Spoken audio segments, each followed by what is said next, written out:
Welcome to 3D Diver Training's 2021 Virtual World's Best Practices in Education Spotlight presentation. We're going to be talking about the PADI Enriched Air Diver certification online and in Second Life. It's a pleasure and an honor to be with you all today, and I'd like to thank the organizers for inviting me here and honoring our work. And obviously, I'd like to thank you all for taking time out of your day to come and see what it is we're doing. Today, I'm going to tell you a story that began some years ago.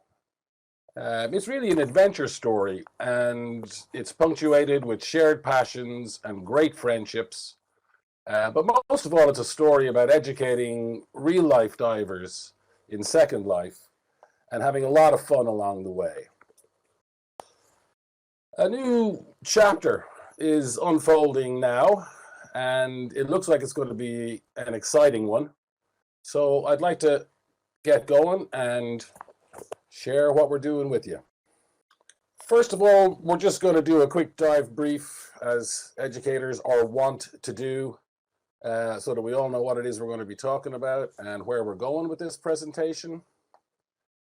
First, we're going to take a quick look at the dive shop in Second Life in its current form.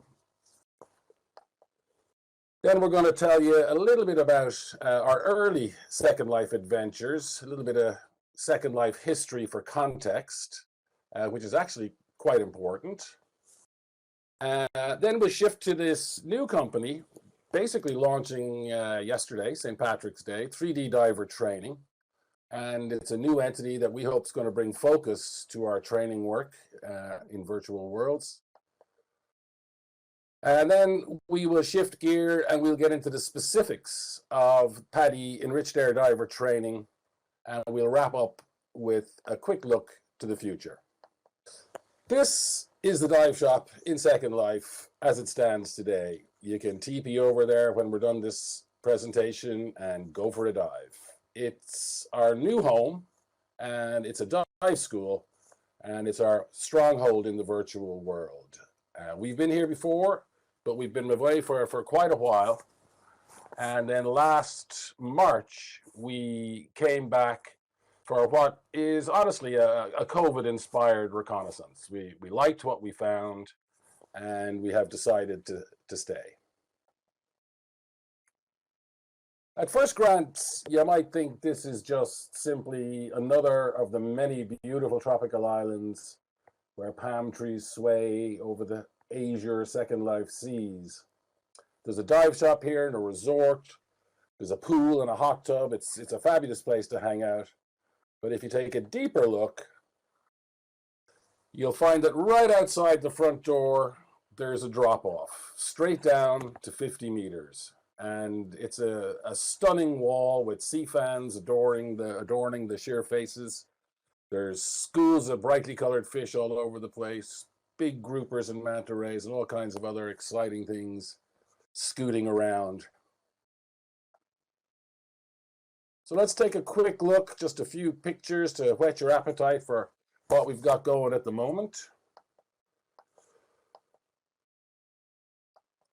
There's the wall I was talking about. Unusual, as we'll see later, in that it's 50 meters deep. And if there's any divers in the audience, you'll know that divers love walls. They're places where you get that fabulous sensation of hanging neutrally buoyant over the abyss, almost like flying. It's a magical sensation, and it's almost as magical in Second Life as it is in life.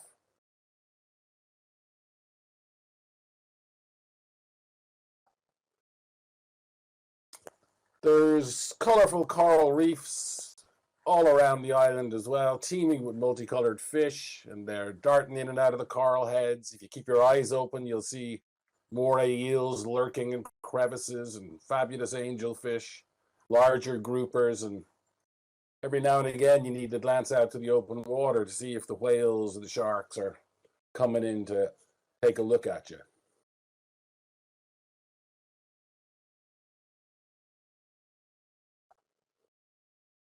We've also, and we'll hear a little bit more about this, got a really cool realistic scale model of a real life wreck. It's one of our flagship dives, and divers love wrecks almost as much as they love walls.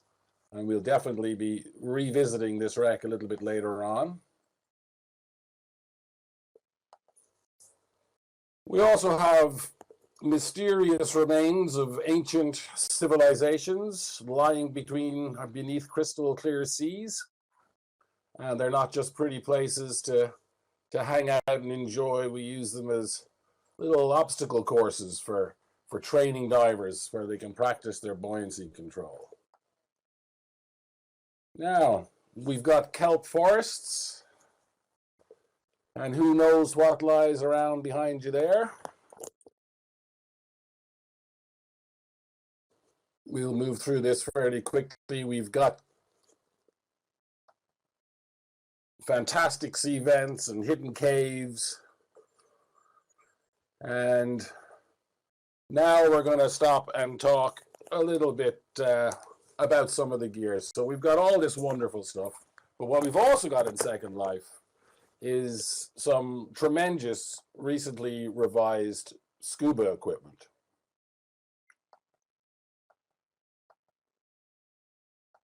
And I'm just going to move along a little bit here. So to explore all these amazing sites, we rely on sub-oceanic scuba gear.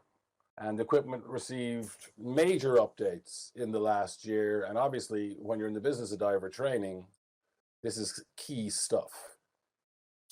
There's two modes of buoyancy control with this equipment: arcade, simple up-down, and simulation, which closely emulates what you do in the real world when you're diving. It's animated, and these animations flow seamlessly and automatically, walking, swimming, resting on the surface. You hear the bubbles and the sound of your breath, and there's a brand new dive computer, and it astounds real life divers with its level of realism. It provides depth and dive time. It updates your no decompression time continuously. It's integrated with the scuba tank and provides gas pressure and remaining gas time. And I think it's safe to say that scuba diving and scuba diving equipment is in a good place in Second Life. So that's where we are now.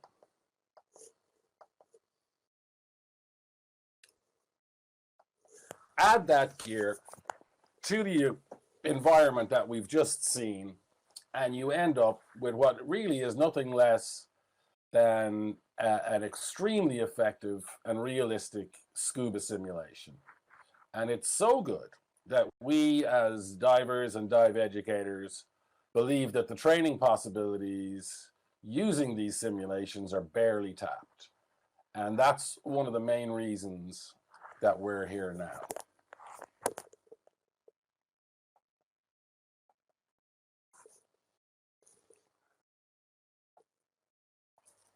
Okay, so wrapping up where we are now and what we found during our reconnaissance to Second Life, which really began last March.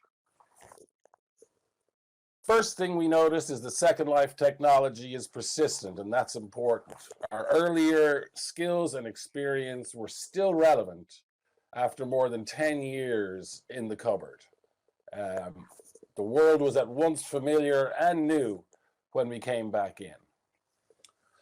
We also were delighted to learn that with the right designer and landscaper, it's possible to create truly stunning 3D underwater seascapes, which we believe are the equal of many other virtual environments.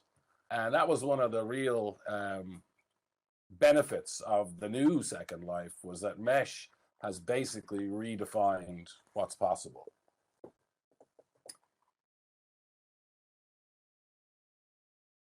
And we also learned that Second Life is still just as good a fit for scuba, for dive computer, and for gas analysis simulations as it ever was. And with sub-oceania supporting us, behind our in-world equipment and scripting, updates and needs that makes this venture possible. And maybe most important of all, it's fun. You know, this is a great place to spend your online time. Who'd rather be on a stodgy old web page or 50 meters down on a coral reef chatting with a couple of friends? Second Life is enjoyable, and we can learn and have fun at the same time. We're going to shift gear a little bit here, and we're going to talk a little bit about PADI.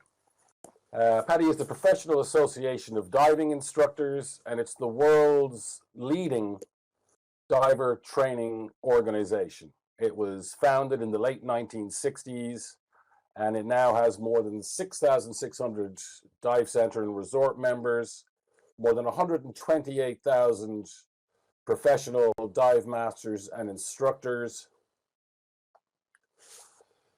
PADI issues about 1 million diver certifications a year in countries all over the world, and these certifications would include entry-level and continuing education as well. Now, I do know that PADI took a major hit, as so many industries did over the past 12 months. And I wouldn't care to even guess what number were certified or how many certs were issued in 2020. But 1 million was a pretty reliable number up till then, and I'm sure it'll get back there in the not too distant future. From our perspective as educators, the PADI system of diver education is second to none. It's widely respected and emulated. It's considered a role model example of transnational standards and procedures implementation. And the proof of the pudding would be in the fact that many PADI courses are recommended for college credit by the American Council on Education and other third-level accreditation bodies around the world. And if anybody here has gone through an ACE accreditation audit, they'll understand just what that accreditation means, that recommendation means. Now, we'll just look a little bit at the materials, the educational materials that support the PADI system of diver education. Those 128,000 dive masters and instructors rely on a comprehensive suite of instructional materials and student diver materials for almost every course. The keystone of the system is the PADI Instructor Manual. It addresses standards and procedures that apply to all PADI courses.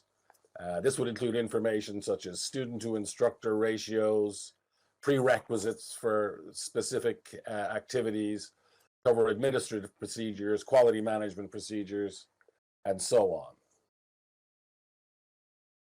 The Guide to Teaching supports the instructor manual, and it's a detailed volume that covers step-by-step procedures for teaching PADI courses and contains specific recommendations on how to conduct knowledge development and skill development sessions. So between those two core manuals, you have a huge amount of specific information at your hands to teach a PADI course. At a more granular level, specialty course instructor guides, such as the one on the screen here, address particular dive activities, in this case, peak performance buoyancy, but it could be ice diving, wreck diving, and so on. These would be courses outside the core curriculum, but for which there's still significant demand, and of course, for which appropriate education is particularly important. The student materials, particularly over the last few years, now lean heavily towards online delivery. And PADI e-learning programs are constantly updated, integrate in best practice manner, integration of quizzes and exams with the copies, still images, and video content. And in some cases, students still use printed manuals and videos when, for example, e-learning is not available in a language that the student would understand. And some of these materials, the more popular core courses, would be translated into maybe 20 or 30 languages.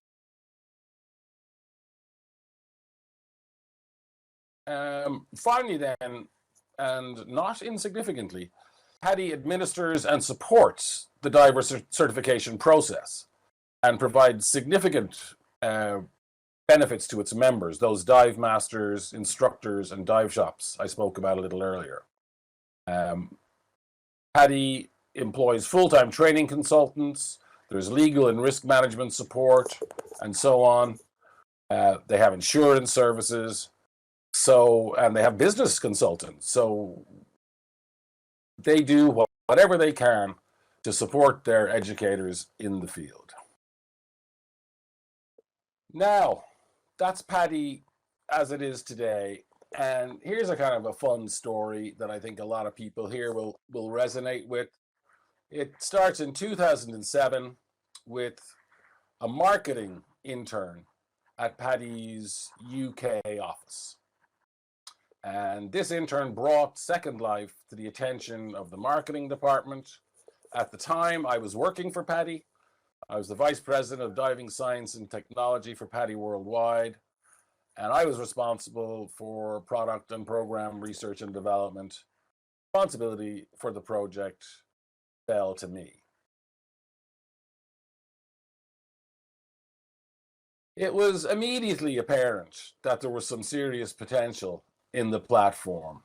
And it wasn't long before the primary focus on our venture in Second Life shifted a little from corporate branding to education. The marketing people at the time felt that there weren't numbers there to support a kind of a digitally driven marketing department. Whether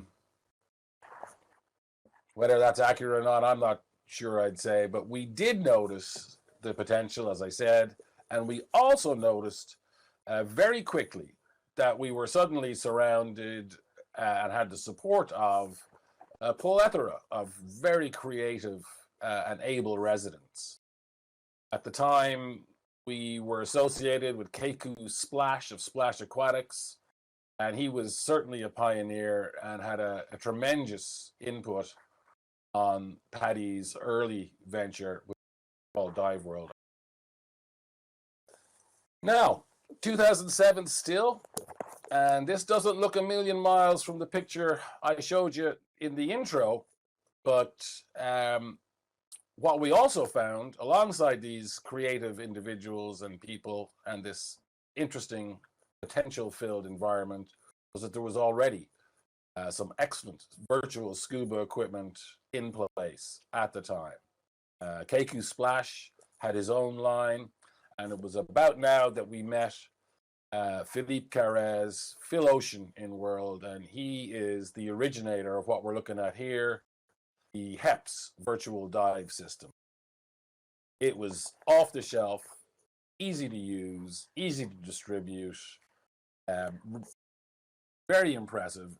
He could equip somebody for, I don't know what it was, 100 lindens or something.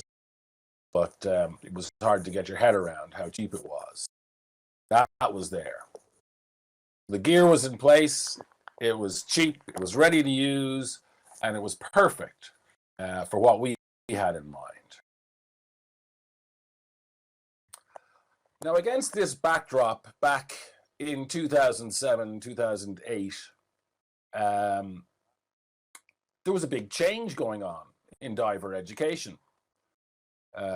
Dive computers, like watches that you wear on your wrist, were coming in at a fierce lick, and dive tables,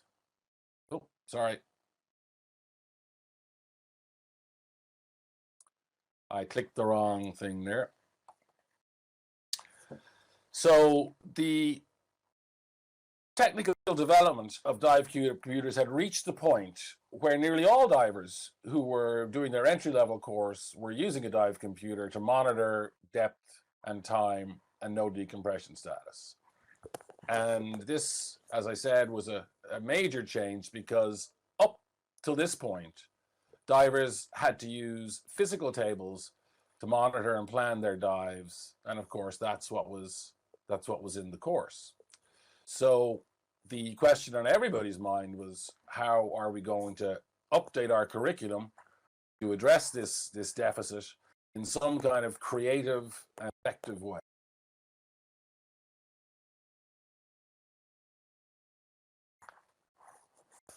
This was the result. It was the computer diving simulator, and that was our answer. It was a flash product.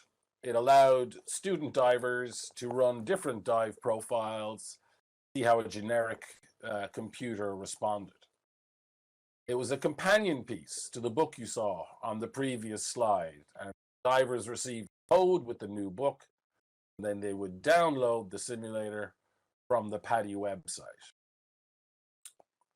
Now, what was interesting was that this was created by Philippe Carrez and Suboceana from the technology that currently existed with that dive gear in Second Life. So it was exporting Second Life simulation technology into a flash platform, bringing it mainstream with PADI's open water diver course, the most popular diver training course.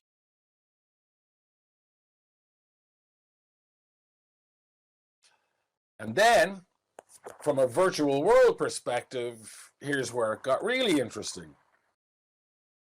Suboceana created a computer diving simulator for Second Life divers. So the technology that we had extracted, that we had built on so that it would become a leg of our educational stool, was now re-imported into Second Life with an update of the existing products, and suddenly we were using the computer diving simulator on a 4-region presence for PADI at Dive World in 2008. And it was a remarkable simulation, extremely realistic, and combined with depth, as we'll see in just a little bit, made for a very time-effective and useful training device.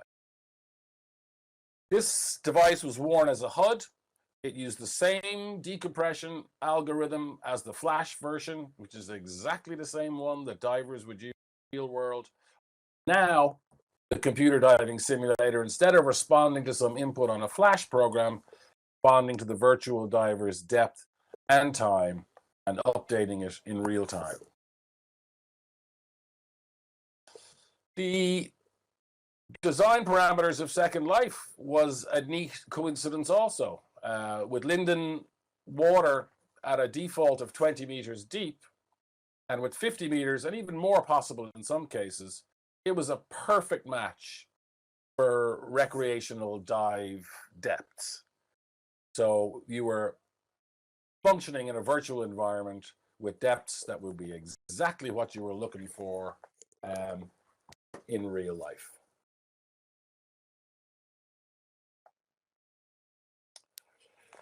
And as an example of this, divers would descend, for example, to 50 meters on this region, and they would have less than 10 minutes time before they would have to start coming to the surface. And as they ascended gradually, this would increase. Made for a very realistic and time-effective simulation, as I said, and everybody who used it was impressed and pleased with it.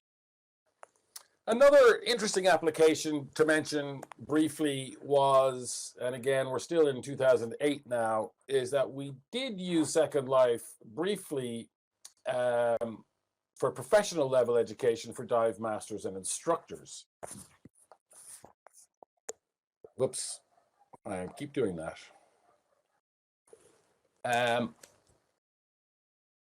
We use Second Life to run training scenarios where divers played different roles as instructors learned to manage and control a group of students underwater. And obviously you can see that the consequences of making a mistake in Second Life are not nearly as drastic as making a mistake underwater.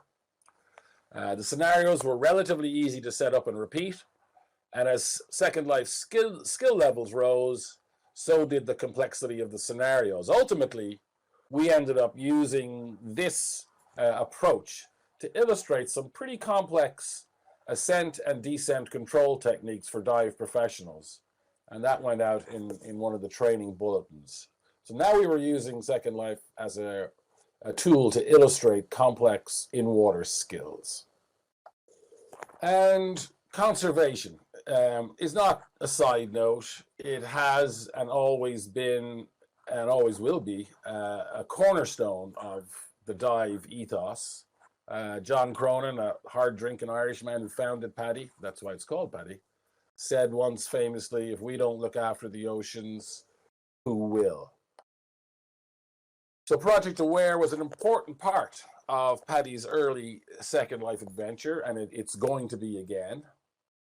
And the current Project Aware specialty, which is open to divers and non-divers, we'll talk a little bit more about it later, looks at 10 ways divers help protect the open planet.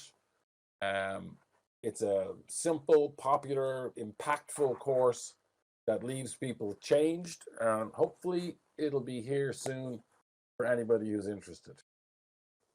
2008, Dive World closed. Bummer. The recession hit, and it was an easy budget cut. It was that simple.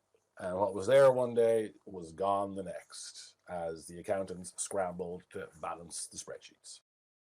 But what remained were priceless contacts and great friendships.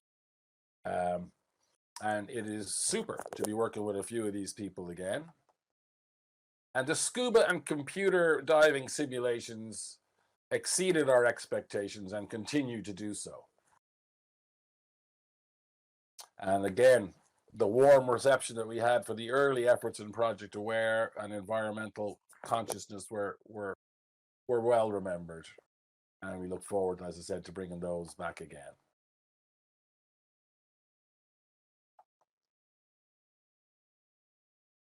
Okay, shift gear again.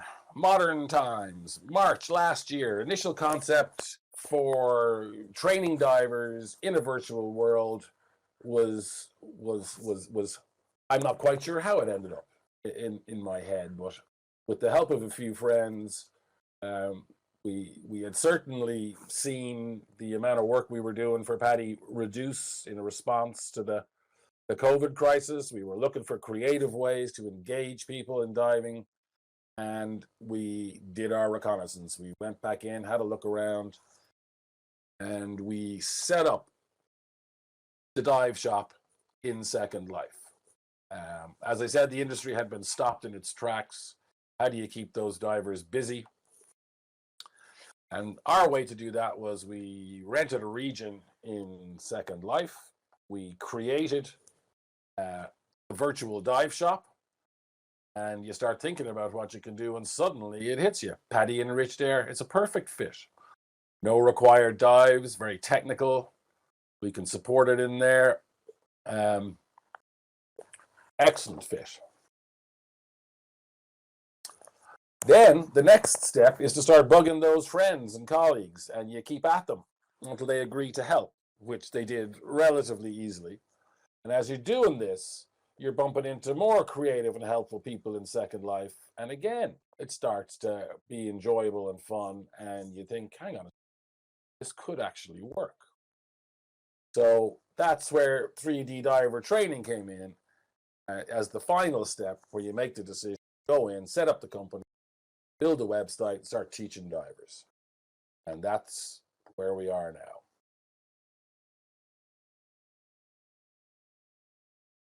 Okay, at 3D diver training, our tagline is that we're passionate about diver training and 3D immersive environments.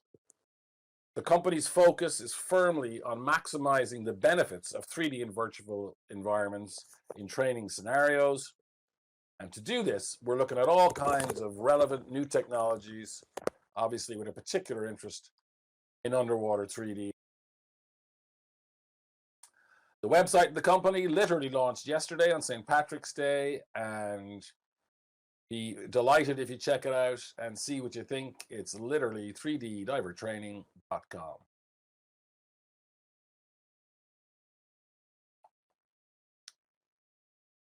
Now, we looked at the dive shop earlier, but let's take a more detailed look and see exactly what lies beneath the hood, because it's significant.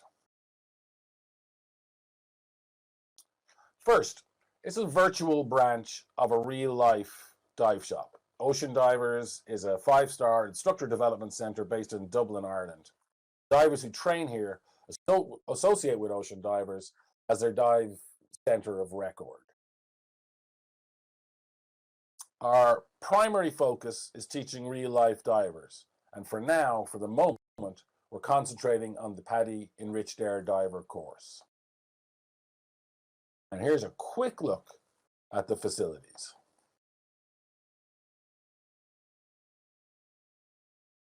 We have a simple shop. Divers can equip themselves with full or basic simulation scuba equipment. Members of the dive shop, it can be joined by anyone in Second Life, get a big discount on gear, and we've also got cheap, very cheap rental and free snorkeling gear for everybody. There's also a few amazing vehicles. One of those creative people again, Kat Hunter of Hunter Marine, and we worked with her in particular on building the Deep Sim Explorer submarine. That is another stunning simulation, and it's sitting at our dock and a feature of what's going on.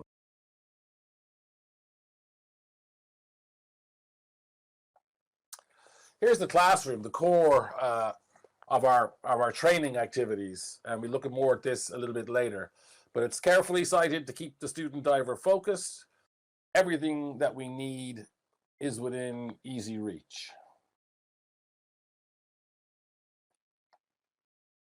Here's our dive prep and planning area. It's where divers get dressed, ready to dive. They can set their computer. We'll look at that in a little more detail later, using that smart dive device. Then they get their final briefing and they dawdle or waddle across the sand to the water to make their dives.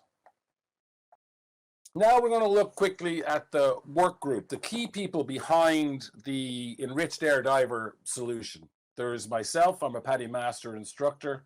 I've been in the business for a great deal of time. There's Philippe Carrez from Sub-Oceania. I've introduced him as the guy who created all the gear. And then there's Willie Siddall, and he's the man behind Ocean Divers, and he heads up the certification and administration ends. So I'm basically the driver and the dive instructor. Phil is the man with the plan when it comes to scripting, and Willie is Ocean Divers and leads the certification and responsible for our initial web presence. So we built these tools that you're looking at in the picture. We landscaped the region, and it wasn't done very well at first, but more on that later. And we pitched PADI on the idea. We ran our first Enriched Air Diver course in World in July 2020, and it was a closely monitored alpha trial. We had the PADI staff on the course, and it was very successful. So this approval that we finally got to complete the practical application portion of the course in a 3D world is unique.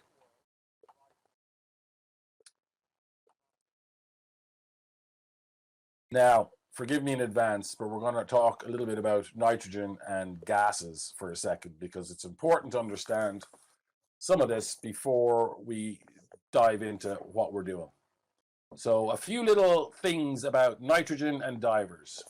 Divers breathe compressed air most of the time, and compressed air is 79% nitrogen. And the key point, as far as divers are concerned, is that your body absorbs nitrogen.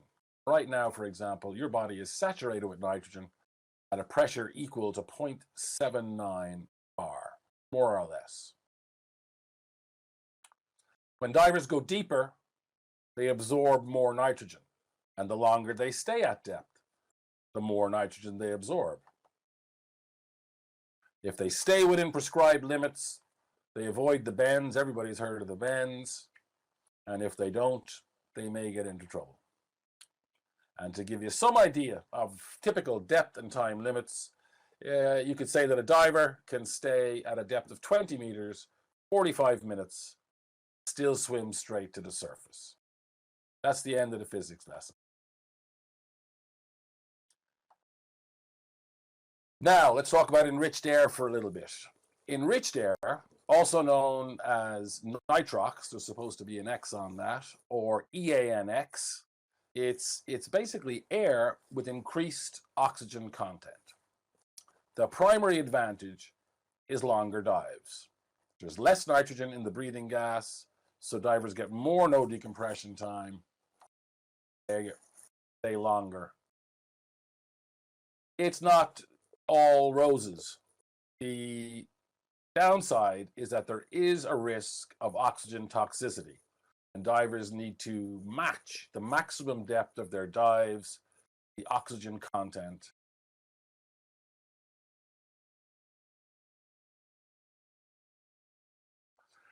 Typically, divers will use enriched air 32 or 36. It's just kind of a legacy blend from NOAA days when they were just the standards, and it has some practical values.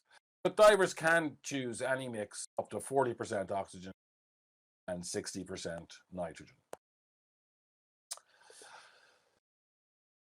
From a practical diving standpoint, enriched air is particularly useful on dives between 20 and 30 meters, which is just where recreational divers want to go. And also when making repetitive dives, more than one dive in a day, which is typically what divers would do, especially when they're on a holiday.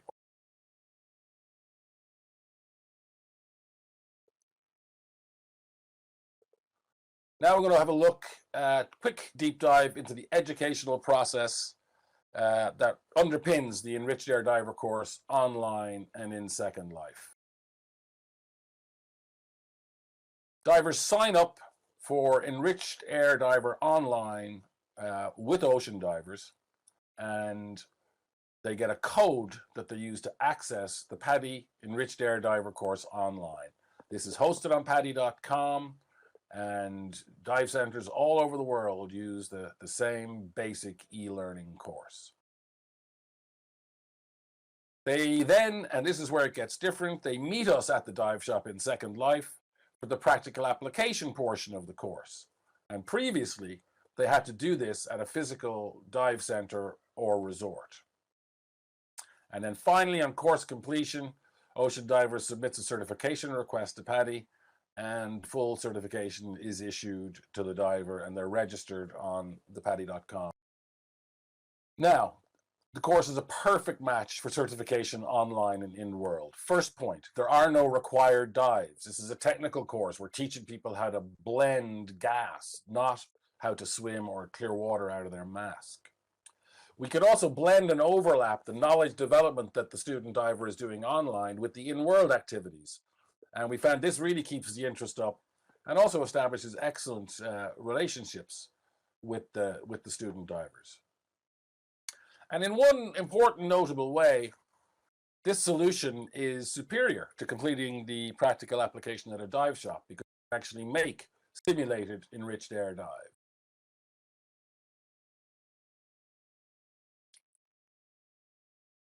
Now, the online portion of the course is open to any diver with an entry-level certification from any diver training organization in the world. Most of them have mutual recognition.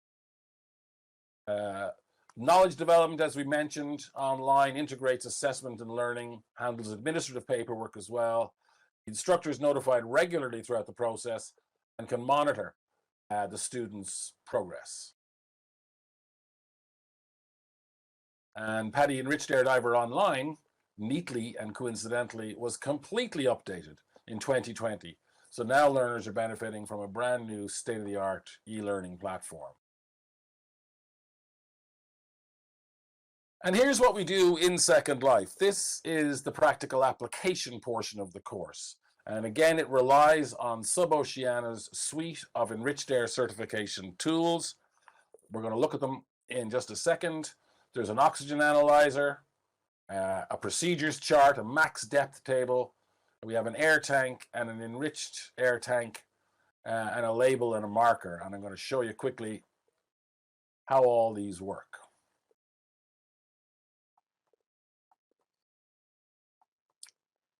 So the procedures chart is literally just a guide for the divers to go through it. It flips 180 when clicked, and that way they can use it a couple of times and then turn it off and see how they get on without it. The process begins when a diver requests an enriched air fill. They ask for a specific blend, and they have to analyze and confirm that they received that. Then they simply turn on the analyzer and connect it to the air tank, and they calibrate it to 20.9, or the percentage of oxygen in air. When that's done, they simply connect the analyzer to the enriched air tank and they read the value. Now they use the chart to select the maximum depth at which they can use the value, all of this scripted together. And finally, there's even a little magic Second Life marker that they can click on, and suddenly their particular mix and the depth at which they can use it is written on the tank. They're done. So the oxygen analyzer is the heart of the system. It's closely based on a real life analyzer that we use every day at Ocean Divers. Some minor compromises, buttons instead of a dial, and there's no need to physically connect a hose. But we found that they didn't factor into any kind of issues with alpha trials. Then we have this maximum and contingency depth table. So once the diver knows the mix, the percentage of oxygen in their tank, they click the corresponding depth on this chart. And as I said, it indicates the maximum allowable depth for common enriched air blends, and it's scripted to integrate with the marker. And you click on the maximum depth beside your blend, and then you note the contingency depth for dive planning purposes. The table is automatically scripted. It circles the actual maximum depth and remembers it, so that when you finally go to label your tank, you know what you're talking about. And here's that tank and the marker. Obviously, labeling tanks is crucially important. Divers have to personally analyze and verify the mix, label it appropriately. The marker takes the information from the maximum depth table, applies it to the label. Off we go. It contains maximum depth and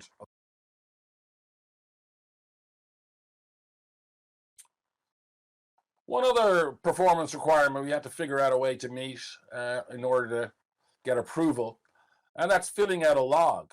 And divers have to fill out a log every time they request an enriched air fill, and it's a performance requirement for certification.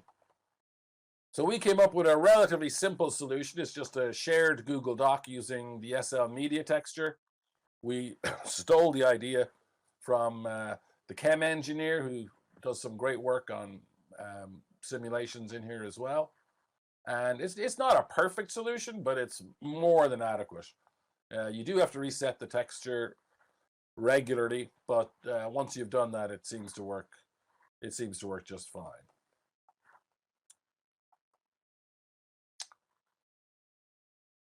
And then, most important of all, was the update to the computer itself. Over the past year, the computer that you saw earlier has been completely updated so that now it's enriched air compatible, and it can be set, as I indicated before, for any mix that a recreational diver could use up to 40%.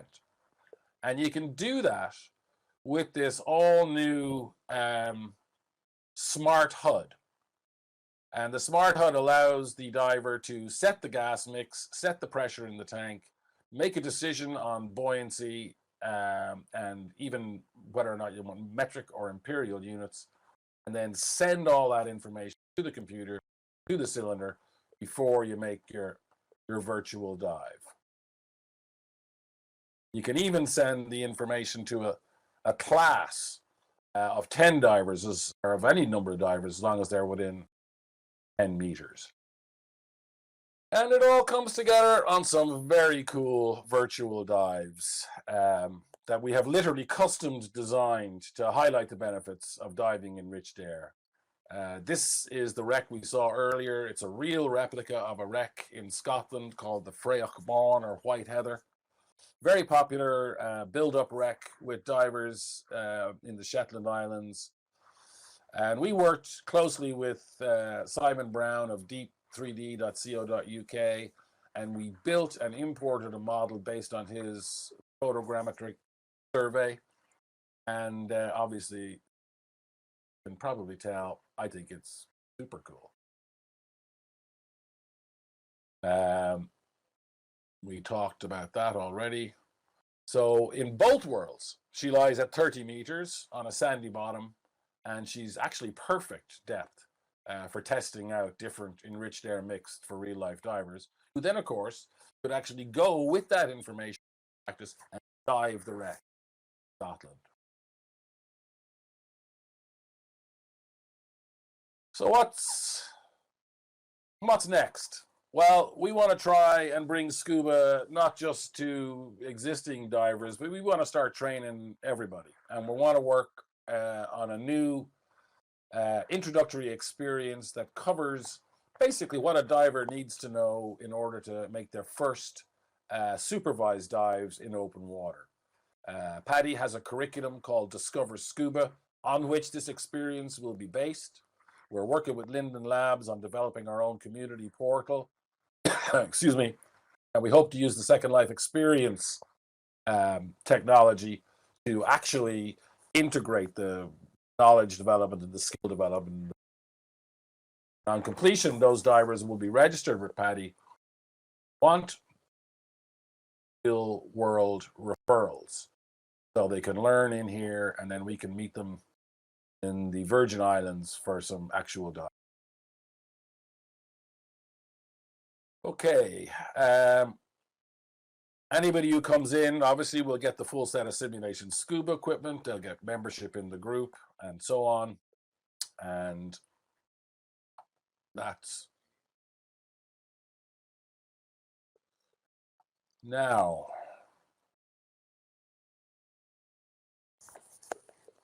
The next thing we're going to do is work with Project Aware. And sorry for the interruption there, not sure how that happened. The revised Project Aware specialty I talked about before, we're going to bring that back in as well. It'll be open to divers and non-divers, and we'll basically introduce Project Aware as a global movement for ocean protection.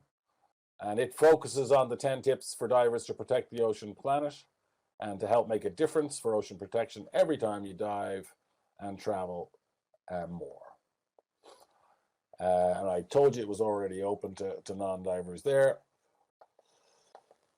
And obviously, more and bigger wrecks are on the horizon as well. We're already thinking about the Thistlegurm, which is probably the most dreamed about and popular wreck in the world. She's 128 meter long, lies just south of the Suez Canal, and is one of the absolute bucket list destinations for recreational divers. And we want to bring it in and stick it sideways on a sim and start practicing diving. Obviously, it's a site where careful planning will pay off. Divers spend a lot of money to get here.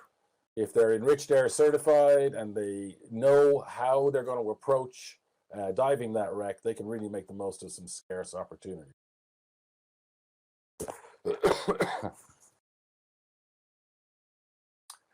And maybe the most important slide of all, but huge thanks to Phil Ocean and Lolly Cerna, who are not just colleagues, but excellent friends, and without whom none of this would be possible. These are the people I'm thinking about when I say we. Also Cat Hunter, other friends in Second Life, and of course, Linden Labs. The 3D environment design in particular was brought to a new level by Lolly and far exceeded what we ever thought would be possible. He's become an integral part of this project. Phil, obviously, without his support and enthusiasm, and believe me, you need a lot of enthusiasm, a lot of hours go into this, we wouldn't be where we are at all today. And we'll have a quick debrief. We took a look at the dive shop in Second Life as it is today. We took you on a brief history of PADI's Second Life adventure. We talked about 3D diver training, the new company focusing our educational efforts. And then we got into the nitty-gritty of the Enriched Air course and what exactly it was we were doing in Second Life. And we looked at what's next. And that's all I have for you for the moment. So I'd like to say thanks very much. And we hope to see you both at our dive shop on Coral and More, and in the short term, obviously at our exhibit, where you can actually go ahead and analyze your own enriched air tank and then take a magic steampunk manta sub ride all around the island. That is definitely not. So thank you very much and enjoy the rest of the show.